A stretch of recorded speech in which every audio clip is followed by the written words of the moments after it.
Magandang umaga mula sa Jeffersonville, Indiana. Ito ay Sabado, September 20, 2025. Tuwang-tuwa ako bawat linggo na basahin ang liham ng pagtitipon ng mga agila ni kapatid na Joseph Branham.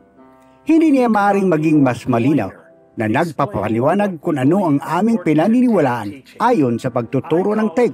Tinatawag ko itong buong ibanghilyo ng pagtuturo ng TEG. Ngayon, narito ang pastor ng Branham Tabernacle na inordain ng Diyos mismo sa pagsilang, isang propita, kapatid na Joseph Branham.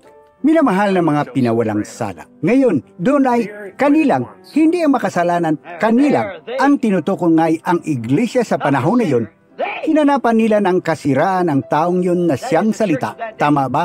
Hinanapan nila ng kasiraan ang tao na siyang salita. Ngayon, hinanapan nila ng kasiraan ng salita na kumikilos sa tao. Mula sa simula ay tinanggihan siya ng mundo. Tinanggihan siya. Tumanggi na manatili sa kanyang salita sa pamagitan ng pagsunod sa kanilang mga tradisyon, kanilang mga krido, kanilang mga ideya. Lagi nilang nakilagtaan ang programa ng Diyos, ang Diyos bilang isang tao na siyang salita at ngayon ang salita na gumagawa sa pamagitan ng tao. Ngunit sa ating panahon ay sinabi niya, magkakaroon ako ng isang maliit na grupo, isang piling kakaunti, sila ay nasa aking mula pa sa simula. Tatanggapin nila ako at sasampalataya sa aking salita at sa taong pinili ko upang ihayag ang aking salita. Siya ang magiging aking tinig sa kanila. Hindi sila mahihiyang ipahayag ang aking tinig. Hindi sila mahihiyang sabihin sa mundo na ako ay naparito muli at ipinikita ang aking sarili sa pamagitan ng laman ng tao, gaya ng sinabi ko na gagawin ko. Sa pagkakataong ito ay hindi nila sasambahin ang tao, ngunit sasambahin nila ako, ang salita, nga magsasalita sa pamagitan ng tao.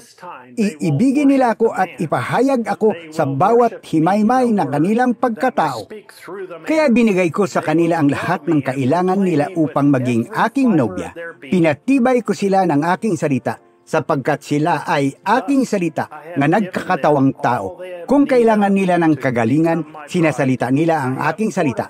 Kung mayroon silang anumang hadlang na humahadlang sa kanila, sinasalita nila ang aking salita. Kung mayroon silang anak na naanod, sinasalita nila ang aking salita. Ano man ang kailangan nila, sinasalita nila ang aking salita, sapagkat sila ang aking salita ginawang laman sa kanila. Kilala nila kung sino sila dahil inihayag ko ang aking sarili sa kanila, na natili silang tapat at tapat sa aking salita at nagkakaisa sa paligid ng aking tinig, sapagkat kilala nila ang aking tinig, ang aking salita, ang aking banal na espiritu. Alam nila kung nasaan ang salita, ang mga agila ay nagsasama-sama. Habang ang kanyang propita ay nagsasalita ng kanyang salita, at nagsasakdal sa henerasyong ito para sa ikalawang pagpapako sa krus ni Hesus Kristo at ipinapahayag na sila ay napahamak.